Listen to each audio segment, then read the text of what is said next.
義は我らがもとに、私に続け。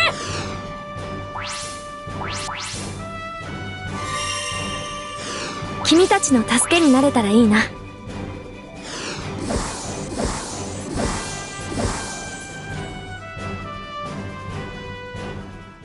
Oh wow, oh wow. Hey folks, how's it going? That was a nice little surprise. So Light John gets another version, and this time it's a grand one. Kind of a weird choice considering she's not in the main story, nor she is one of the primal beasts. Still, her sprite looks really cool, so it's all okay, I guess. Another nice surprise has been Shitori, coming in as an actual non-limited unit. I wonder if they got switched around somewhere. So, Light John.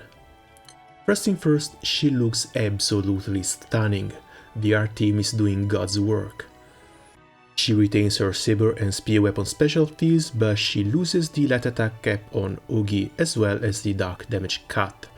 Instead, her Sanctify now affects all allies, and when she Ogis, Sanctify gets its cooldown reset.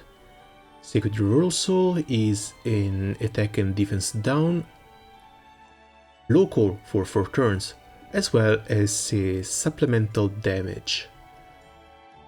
4 turns local debuff on a 9, probably going down to 8 turns cooldown, though it's not so great. Sanctify, on the other hand, grants her a guaranteed triple attack for 1 turn and strength for 3 turns.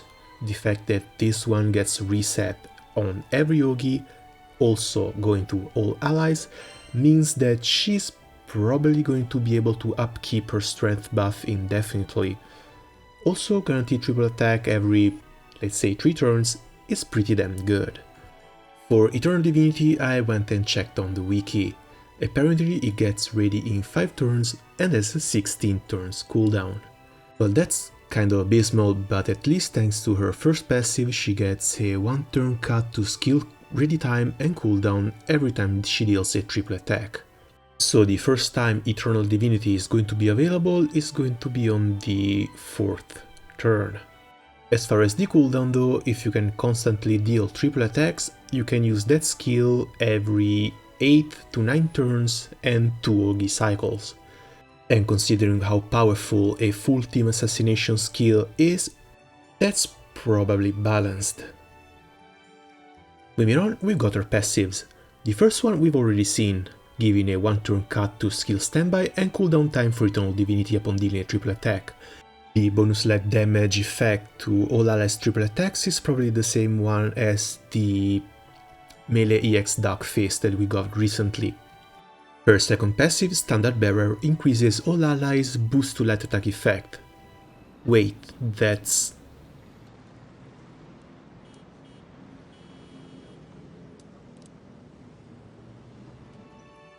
Okay, there's something weird going on here. Is Jeanne really a secret primal beast? Moving on, we've got Shitori, coming in with a bow and katana specialty, kind of a letter like Kengo. Rogi is fairly simple, just dealing damage and boosting 20% of Shitori's charge bar. Her first skill hits all foes' attack and defense, and this one is actually dual-sided, so it won't stack with Miserable Mist. When you get 3 Celestial Strands, I guess it's her passive stacks, she inflicts Paralyze, and it's the Song one, it's the normal all teams Paralyze. This debuff has a little bit of an issue, and that issue is that it's too damn strong. So strong in fact that Cygames has been trying to nerf Song's Paralyze by making bosses either very resistant or flat out immune to it, at least until down to a certain HP threshold. Her second skill, Double Weave, inflicts light damage to all foes and boosts 20% of the caster's charge bar, as well as a stackable boost to multi-attack rate, the same as Summer Ewell. This one can actually consume one of the Celestial Stands in order to be activated twice. Her third skill, Luminous Return, needs 7 turns in order to get ready. It's kind of powerful, giving an ally a 10 turn cut to its cooldowns as well as a 100% boost to charge bar. The main issue here is that this skill has no cooldown, so it can only be used once per fight. This one looks made for like Jeanne. They've actually put two characters that work great together in the same banner. They really want to trick you into pulling this time around. Other than like Jeanne, I believe this one is going to work great with both Kengo and Chrysaor, granting them a reset on their turn multiplier or Ogi multiplier skills.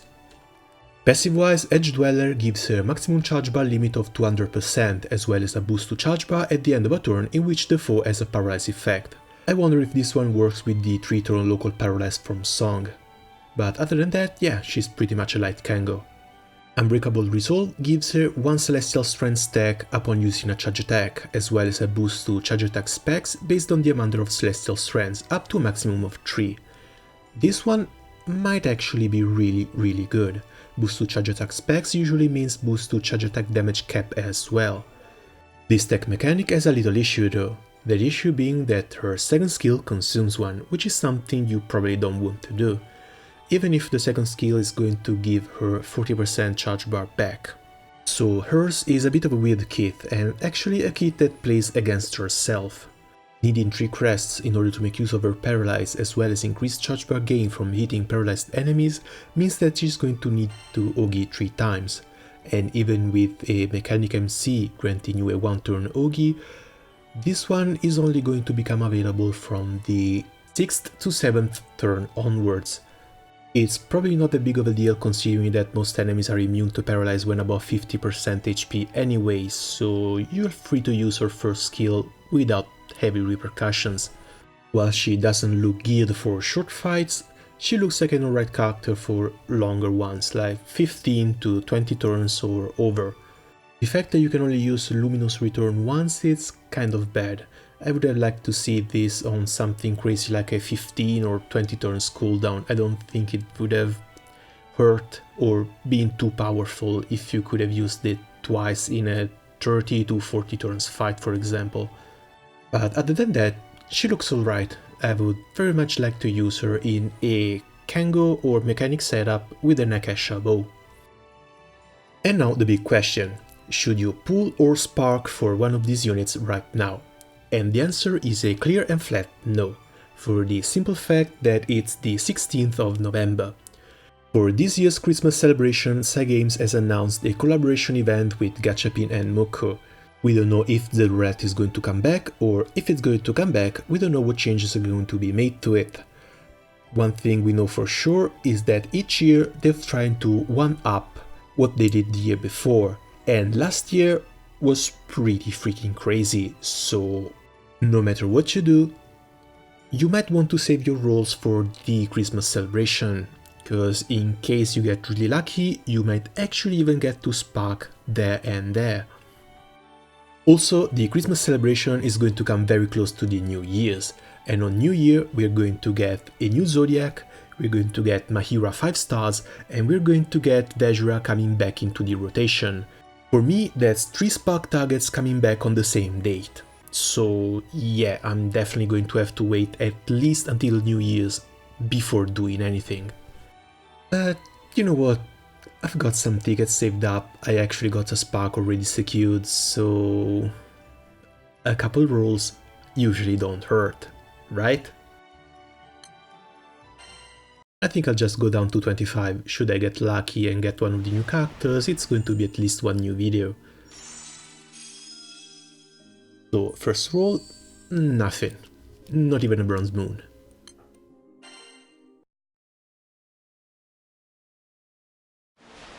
Oh, SR, maybe, oh, what? Oh, Romeo, Romeo, why art thou Romeo? Damn it. Still, it's a new SSR, I don't really have any reason to complain.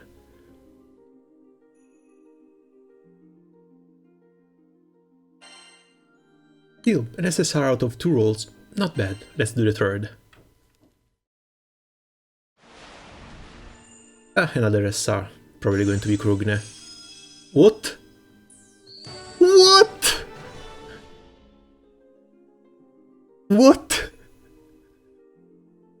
It's been almost 3 years.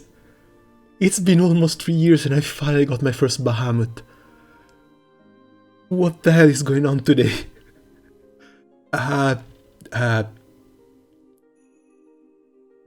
Yeah, I think I need to go.